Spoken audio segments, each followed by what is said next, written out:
Hi guys, तर तुम्हाला mushroom आवडत नसतील तरी देखील तुम्ही ही भाजी आवडीने खाल अशी भाजी होते. एकदा नक्की ट्राय करून बघा.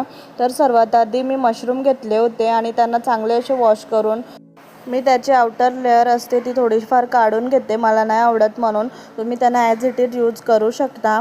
त्यानंतर यांना छोटे छोटे पीसमध्ये मी कट करून घेतले होते मशरूमना आणि नंतर एका पॅनमध्ये थोडंसं ऑइल ॲड केलं होतं. त्यामध्ये मी थोडंसं जिरा, कढीपत्ता, 2 बारीक कट करून घेतलेले मी यामध्ये अनियन्स ॲड केले होते आणि अनियन चांगले असे गोल्डन ब्राऊन झाले की त्यामध्ये मी ginger chilli garlic paste add केली होती आणि 2 टोमॅटोची मी प्युरी बनवून घेतली होती आणि ती यामध्ये मी ॲड केली होती.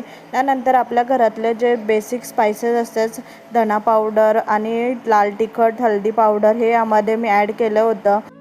त्यानंतर या मसाल्याला चांगलं असं परतून घेतल्यानंतर त्यामध्ये मी फ्रेश मटर ॲड केले होते आणि मशरूम कट करून ठेवलेले ते ॲड केले होते यामध्ये आणि चांगलं असं परतून घेऊन 20 मिनटं याला वाफ काढून भाजी छान प्रकारे अशी मी शिजवून घेतली होती. आणि तुम्ही देखील ही भाजी एकदा नक्की ट्राय करा, खरंच खूप छान झाली होती.